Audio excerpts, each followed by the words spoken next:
बड़ों को नमस्कार, छोटों को प्यार, छोटी सी जिंदगी। आइए जुड़ी Bihari quest JS research centre के साथ। दोस्तों आज का जो मॉक टेस्ट है कुछ इंपॉर्टेंट है। हम करेंगे इस मॉक टेस्ट को बिल्कुल डिटेल में, पर आपको क्या करना है, पेन और कॉपी लेकर बैठना है ताकि जो क्वेश्चन आपको आते हैं पहले आंसर कीजिएगा। उसके बाद क्या करेंगे, हम इसका डिटेल करेंगे। आपको पहले आंसर करना है अपनी कॉपी में, उसे कमेंट सेक्शन में लिखना है और उसके बाद जो मैं आंसर बताऊंगा उससे टैली करना है कि आपके कितने मार्क्स बने। ये क्वेश्चन 15 क्वेश्चन है और ये सारे के सारे टॉप इंपॉर्टेंट क्वेश्चन है। तो चलते हैं आज का जो पहला क्वेश्चन है उसकी तरफ। क्वेश्चन आपकी स्क्रीन पर है, आप देख सकते हैं। रोहतांग टनल किस सरकार की सहायता से बनाई गई? ऑप्शन ए है ऑस्ट्रिया, बी ऑस्ट्रेलिया है और सी ब्रिटेन, डी रूस। अभी तक आपने आंसर कर लिया होगा। अगर आंसर कर लिया है तो क्या कर सकते हैं, आप कमेंट सेक्शन में इसका आंसर कर सकते हैं। इसका सही आंसर जो होगा वो काफी इंपॉर्टेंट है। सही आंसर इसका ऑस्ट्रिया है। आइए अब चलते हैं इस रोहतांग टनल की तरफ। ये रोहतांग टनल कहां पर स्थित है? जब भी बातचीत आए तो रोहतांग टनल को कभी मत भूलना, क्योंकि ये एक इंपॉर्टेंट है। रोहतांग टनल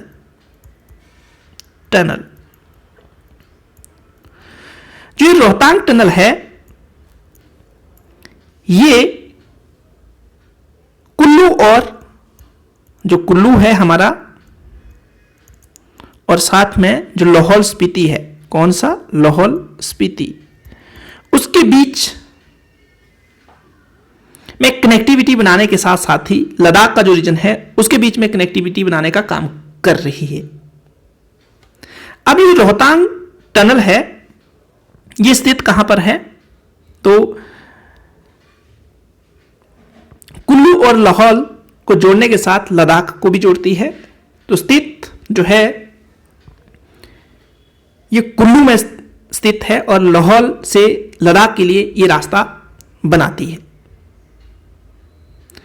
इसके साथ ही एक चीज और आपको यहां पर जोड़नी है। वो क्या जोड़नी है? वो चीज ऐसे है कि जो दर्रा है, रोहतांग दर्रा जो है वो क्यों फेमस है? तो रोहतांग दर्रा जो है ये लाहौल स्पीति और कुल्लू के बीच में स्थित है। इसके नॉर्थ में एक जगह है कोकसर, जो पुराने समय में व्यापारिक केंद्र हुआ करता था। रोहतांग दर्रे का जो पुराना नाम है वो भृगुतुंग है। क्या है? भृगुतुंग। ये आपको अच्छे से याद रखना है। मध्य हिमालय में पड़ने वाला ये दर्रा है। ये चीजें आपको वर्तमान के लिए याद रखनी है।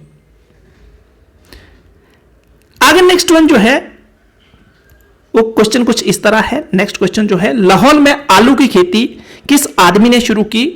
तो आपके सामने है A.W. Height, R.C. ली, विद्या स्टॉक्स, इनमें से कोई नहीं। तो इसका आंसर जो है ए आंसर इसका सही है। सबसे ज्यादा आलू का जो प्रोडक्शन करने वाला डिस्ट्रिक्ट है हिमाचल प्रदेश में, लाहौल स्पीति है। A.W. हाइट ने आलू की खेती को प्रोत्साहन दिया। अब थोड़ा सा जानते हैं लाहौल स्पीति के बारे में, ज्यादा नहीं करेंगे। जो इंपॉर्टेंट चीजें हैं उनको ही यहां पर डिस्कस किया जाएगा। लाहौल स्पीति, देखो लाहौल स्पीति के बारे में कुछ एक चीजें काफी इंपॉर्टेंट है। लाहौल स्पीति का जो एरिया है सबसे ज्यादा है, पॉपुलेशन सबसे कम है, डेंसिटी यहां पर सबसे कम है और वर्षा सबसे कम होती है।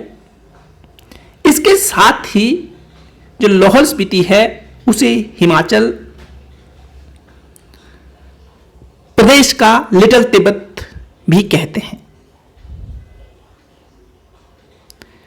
सबसे पहले हॉप्स की खेती 1925 में जो जम्मू कश्मीर के जंगलों में की जाती थी, उस फसल को लाहौल स्पीति में लाया गया और उगाया गया। कुट की खेती के लिए यह काफी प्रसिद्ध है।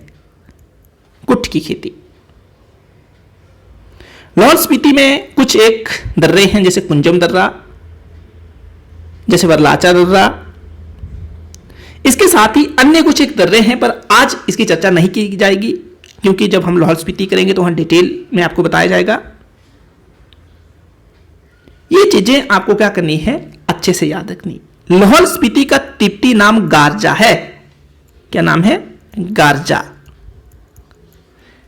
जब हम लाहौल स्पीति के बारे में पढ़ेंगे तो कुछ एक यहाँ की घाटियां, जैसे पटन घाटी, रंगोली घाटी, गारा घाटी, भागा घाटी, प्रमुख नदियां चंद्रा और भागा है।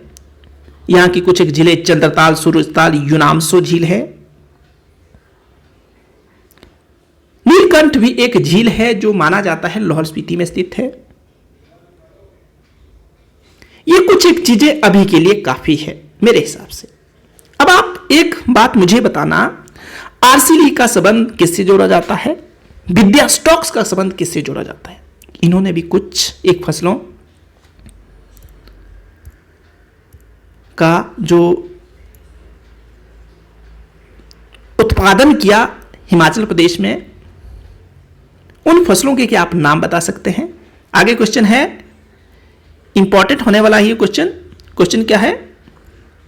क्वेश्चन इस तरह है, चंद्रा घाटी का सामान्य नाम क्या है? सब लोगों ने पढ़ा होगा, पर आज पता चलेगा आंसर किसका ठीक होता है। तो इसका सही आंसर जो कंसीडर किया जाएगा, रंगोली। इसका सही आंसर रंगोली है।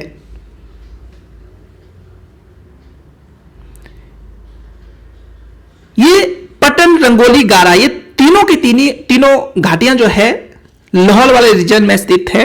अगर लाहौल रीजन ऑप्शन में ना हो तो लाहौल स्पीति वाले रीजन में स्थित है। इसका डिटेल मैंने एक लाहौल स्पीति की वीडियो बनाई थी प्रीवियस ईयर में, तो वहां पर किया हुआ है। आप क्या कर सकते हैं, जाकर उसको देख सकते हैं। क्या कर सकते हैं, जाकर उसको देख सकते हैं। आगे नेक्स्ट जो क्वेश्चन है कुछ इस तरह है। क्वेश्चन इस तरह है, ध्यान से देखिए। शिमला के स्थान पर किस स्थान पर, ये थोड़ा सा क्वेश्चन में टाइपिंग मिस्टेक हो गई है, तो इसको ठीक कर लीजिएगा। यहां पर मैंने क्या लिखना था, शिमला के किस स्थान पर लिखना था, इसको ठीक कर लीजिएगा। हर्बल गार्डन है, मशोबरा, चिन्नी बंगला, कुफरी, इनमें से कोई नहीं। देखो ध्यान से सुनना, क्योंकि क्वेश्चन इंपॉर्टेंट है। यहां पर एक ऑप्शन है मशोबरा। यहां पर एक क्वेश्चन क्या है, मशोबरा। तो जब मशोबरा की बातचीत की जाए तो मशोबरा शिमला में है। कहां पर स्थित है, शिमला में। मशोबरा कहां पर है, मशोबरा शिमला में है। यह शिमला में स्थित है। एक बात, लगभग ये 12 से 13 किलोमीटर दूरी पर स्थित है। कितने दूर है, 12 से 13 किलोमीटर दूर माना जाता है। जो मशोबरा है वहां पर एक इंस्टीट्यूट है जिसका नाम है हिप्पा। 1974 में ये हिप्पा बना। अब अगर आपको हिप्पा की फुल फॉर्म नहीं आती है तो आपकी इतनी सी ड्यूटी बनती है कि आप हिप्पा की फुल फॉर्म पता करें और कमेंट सेक्शन में लिखें। 1974 में हिप्पा की स्थापना हुई और हिप्पा का उद्देश्य क्या है, जो हमारे हिमाचल प्रदेश का सबसे बड़ा एग्जाम है जिसे हम एचएस बोलते हैं, या जो क्लास सेकंड के जो प्रशासनिक अधिकारी होते हैं उनकी ट्रेनिंग यहां पर करवाई जाती है। इसके साथ 1974 में और क्या क्या हुआ, 1974 में हिमाचल प्रदेश का जो HRTC है वो बना। अब फिर दोबारा से मैं आपको सजेशन दूंगा कि आप HRTC की फुल फॉर्म बताइए। इसके साथ हिमाचल प्रदेश का जो वन निगम है, वन निगम विभाग, उसकी स्थापना भी इस वक्त हुई। 1974 में केंद्रीय प्रदूषण नियंत्रण बोर्ड की स्थापना भी हुई। तो ये जो घटनाओं का गुच्छा है आपके लिए काफी इंपॉर्टेंट है, इसको आपने याद रखना है। ये चीजें आपके लिए इंपॉर्टेंट है और ये टाइम जो है आपको याद रखना है। तो चलते हैं इसके बाद का जो क्वेश्चन है उसकी तरफ। चिन्नी बंगला, देखो ये पेपर में पूछा गया क्वेश्चन है। फिर ध्यान से सुनिएगा। चीनी बंगला, चीनी बंगला एक टूरिस्ट प्लेस है। और टूरिस्ट प्लेस कहां पर है? ये भी शिमला में स्थित है। और शिमला के कहां पर पड़ता है? तो शिमला से दूर एक स्टेशन है कुफरी। कौन सा स्टेशन है? कुफरी। इस स्थान पर यह स्थित है। शिमला का एक प्लेस है कुफरी, इस स्थान पर यह स्थित है। कौन सा बंगला? चिन्नी बंगला। ये जो चिन्नी बंगला है वहां पर स्थित है। और चिन्नी बंगला एक पर्यटन स्थल है। क्या है? पर्यटन स्थल है, मींस टूरिस्ट प्लेस है, पर्यटन स्थल है। तो ये चीज आपको यहां से याद रखनी है। क्या याद रखनी है? यहां से याद रखनी है। क्या आप बता सकते हैं कुफरी किसके लिए प्रसिद्ध है? चलो नेक्स्ट क्वेश्चन की तरफ चलते हैं। भीखाशाह मेला का संबंध है। पहले तो आपको यह पता होना चाहिए यह भीखाशाह जो मेला है हिमाचल प्रदेश के किस स्थान पर मनाया जाता है। क्वेश्चन इंपॉर्टेंट है, ध्यान फरमाइएगा, नहीं तो क्या होगा कि बाजी हाथ से निकल जाएगी। आपको ध्यान से देखना है क्वेश्चन को, उसके बाद मंथन करना है, मनन करना है। अगर फिर नहीं आता है तो उसके बाद आपको गैस लगाना है और फिर चेक करना है आपका गैस कितना सही है। और उसके बाद अगर गैस ठीक है तो भी अच्छी बात है, नहीं है तो भी अच्छी बात है। फिर जो आंसर बताया जाता है उसको याद रखना है। तो ये जो आंदोलन है, सॉरी क्या बोलते हैं, जो मेला है, इस मेले का संबंध कृषि से संबंधित है। और ये मेला पालमपुर में मनाया जाता है। पालमपुर आपको सबको पता होगा। पालमपुर मध्य हिमालय में बसने वाला एक स्थल है।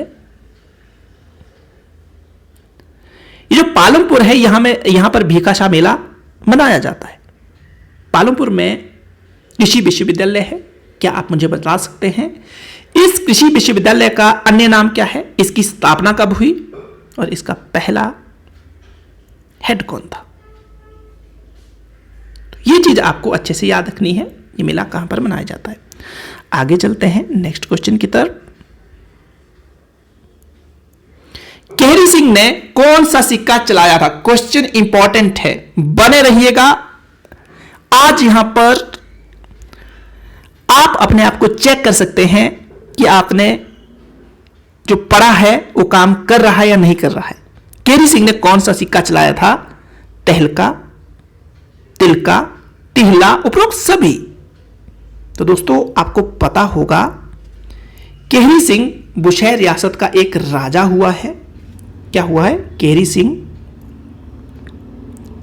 जो केहरी सिंह है वो एक बुशैर का राजा है। कहां का राजा है? बुशैर का राजा है। जब भी बुशैर की बातचीत आती है तो मैं आपको 3-4 बातें बताता हूं। बुशैर की राजधानी 3, कामरू, रामपुर, सराहन। इसके संस्थापक प्रद्युमन, कृष्ण के पौत्र, उषा के प्रेमी। तो ये चीजें आपको याद रखनी है। उस रियासत के केहरी सिंह राजा हुए हैं। बुशैर रियासत शिमला की सबसे पुरानी रियासत है। यह आपको अच्छे से याद रखना है। क्या है? पुरानी रियासत है। अब देखो, जब पुरानी है तो आपको याद रखनी है। और याद रखने के साथ ही आपको एक चीज और याद रखनी है। क्यों याद रखनी है? क्योंकि ये जो केहरी सिंह है, ये जो केहरी सिंह है, केहरी सिंह, फिर मैं आपको ध्यान से बताना चाहूंगा, ये औरंगजेब के समकालीन है। किसके समकालीन है? औरंगजेब के समकालीन है। समकालीन है, औरंगजेब के समकालीन है केहरी सिंह। इन्हें अजान बाहु भी कहते हैं। अजान बाहु का मतलब होता है, ये वाक्यांश में शब्द यूज होता है, जिसकी बाहें टांगों तक हो या घुटनों तक हो, उसको क्या कहते हैं? अजान बाहु। इसे छत्रपति की उपाधि भी दी गई थी। कैसी उपाधि? छत्रपति। तो देखो, केहरी सिंह के बारे में जब भी चर्चा की जाए तो आपको केहरी सिंह के बारे में कुछ एक चीजें याद रखनी है। केहरी सिंह के बारे में नंबर 1, छत्रपति की उपाधि। कैसी उपाधि? शिवाजी को यही उपाधि दी गई थी, ये औरंगजेब ने दी इनको। अजान बाहु, अजान बाहु, ये भी आपको अच्छे से याद रखना है। छत्रपति, अजान बाहु। इसके साथ ही सबसे इंपॉर्टेंट चीज जो है, छत्रपति की उपाधि औरंगजेब ने इन्हें क्यों दी थी, माना जाता है, बुशहर की हिस्ट्री में लिखा हुई, वहां की किंवदंती परंपराएं, रीति रिवाज के माध्यम से यह बात कही गई है कि केहरी सिंह जहां भी जाते थे, अगर धूप हो तो उस रीजन में सूर्य के सामने बादल आ जाते थे, वो छतरी का काम करते थे। इसी वजह से इन्हें छत्रपति की उपाधि दी गई।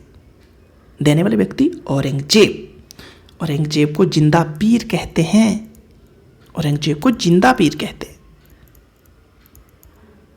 ये सुन्नी समुदाय के हैं, कट्टर सुन्नी हैं, पर ध्यान रखना इन्होंने हिंदुओं के कई मंदिर गिराए, पर सबसे इंपॉर्टेंट चीज क्या है कि संगीत के प्रेमी थे, बीणा वादक थे। अकबर ने जो जजिया कर और साथ में तीर्थ कर हटाया था, इन्होंने 1679 के आस पड़ोस में उसे लगा दिया था। ये ऐसे व्यक्ति है, तो ये चीज आपको अच्छे से याद रखनी है। जो केहरी सिंह हमारे हिमाचल के एक महान ग्रेट पर्सनैलिटी हुए, बुशहर रियासत के राजा हुए, वो इनके समकालीन है। 1681 की घटना है। तिब्बत और बुशहर रियासत के बीच एक संधि होती है। बुशहर की रियासत से की साइड से राजा केहरी सिंह इसमें जाते हैं, बातचीत होती है, क्योंकि उस वक्त जो गोरखे थे उनका आक्रमण हिमाचल प्रदेश की तरफ बढ़ रहा था। इसकी वजह से हमारा जो ऊन का व्यापार था उसके ऊपर प्रभाव पड़ा था।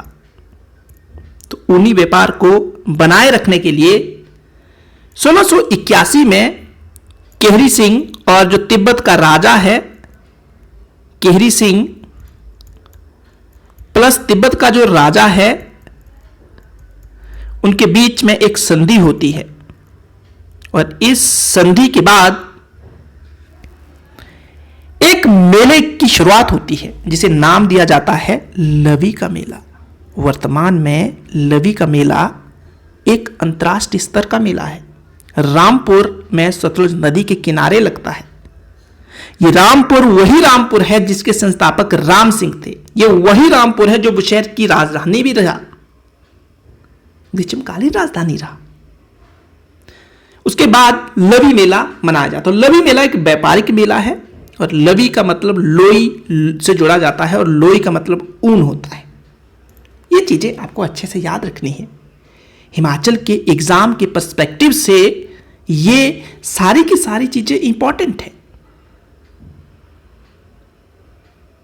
और हिमाचल प्रदेश का सबसे पुराना मेला भी इसको माना जाता है। लगभग 300 वर्ष पुराना है ये। 300 वर्ष कम नहीं होते। आई होप आप अच्छे से समझ गए होंगे इस क्वेश्चन को। तो पीछे की तरफ चलते हैं कि अब इसका जो मैं क्वेश्चन था उसका आंसर क्या है। तो उस आंसर को देखते हैं। उस आंसर को जब देखेंगे आप तो क्या हो जाएगा, आपको पता चल जाएगा केहरी सिंह ने कौन सा सिक्का चलाया था। तो केहरी सिंह ने जो सिक्का चलाया था वो सिक्का था तिहला। सी इसका सही आंसर है। कौन सा आंसर है? सी। आगे नेक्स्ट वन है, हिमाचल के क्रांतिकारी यशपाल का साहित्यिक जीवन किस जेल से शुरू हुआ? क्वेश्चन इंपॉर्टेंट है। मांडले, तिहाड़, इलाहाबाद, सेलर। पहली बात, ये यशपाल कहां के हैं? ये यशपाल कहाँ के हैं? ये हमीरपुर में एक जगह पड़ती है भूमपल, वहां से बिलोंग करते हैं, क्रांतिकारी रहे हैं। इनके बारे में डिटेल में बाद में करेंगे। मैं इस ग्रेट पर्सनैलिटी के बारे में सेपरेट वीडियो बनाऊंगा, उसको जरूर देखिएगा। यशपाल कहाँ के हैं? हमीरपुर के हैं, क्रांतिकारी रहे। पर अभी जो क्वेश्चन है उसके बारे में बातचीत करते हैं, क्योंकि ये साहित्यकार भी थे, साहित्य भी लिखते थे। इनकी रचनाओं के बारे में भी उस वीडियो में चर्चा जरूर करूंगा। इन्होंने अपना जो साहित्यिक जीवन की शुरुआत की वो इलाहाबाद जेल से की। आपको पता होगा इलाहाबाद का वर्तमान नाम प्रयागराज है। ये प्रयागराज काफी इंपॉर्टेंट है। कुंभ का मेला यहां पर लगता है। गंगा, सरस्वती और यमुना का संगम इस जगह पर होता है। ये चीजें आपको अच्छे से याद रखनी है। अब आपके लिए क्या होमवर्क है या क्या काम करना है कि मांडले जेल कहां पर है, तिहाड़ जेल कहां पर है, और साथ में ये जो सेल्यूर जेल है या सेलुलर जेल जिसको बोलते हैं वो कहां पर है। चलते हैं नेक्स्ट क्वेश्चन की तरफ। आई थिंक वीडियो लंबा ना हो जाए तो हम 10 क्वेश्चन ही करेंगे आज, और उसके बाद जो बचा हुआ पोर्शन होगा उसको कल करेंगे। तो जो क्वेश्चन है वो इस तरह है, इसको ध्यान से देखिएगा। कांगड़ा रियासत के पारिवारिक पुजारी कौन होते थे? भोजकी, बुजरू, पांडे, इनमें से कोई नहीं। तो इसका सही आंसर जो है वो क्या है? सही आंसर भोजकी है। नेक्स्ट क्वेश्चन है, महाराजा रणजीत सिंह ने नादौन जागीर 1830 में किसको सौंपी थी? जोधबीर, बलबीर चंद, जौहर चंद, मेहरचंद। तो इसका सही आंसर जोधबीर है। नेक्स्ट क्वेश्चन की तरफ चलते हैं। नेक्स्ट क्वेश्चन कुछ इंपॉर्टेंट होने वाला है। क्या होने वाला है? इंपॉर्टेंट होने वाला है। तो आपको क्या करना है, क्वेश्चन के साथ साथ जो एक्स्ट्रा इंफॉर्मेशन है उसको भी याद रखना है। चंद्र और भागा घाटी का नववर्ष त्योहार कौन सा है? काफी बंदे यहां पर धोखा खाएंगे। चंद्र और भागा घाटी का नववर्ष त्योहार कौन सा है? क्वेश्चन इंपॉर्टेंट है, ध्यान रखिएगा। आपने पढ़ा होगा पर यहां पर आप मात खा जाएंगे। क्वेश्चन का सही आंसर लोसर है।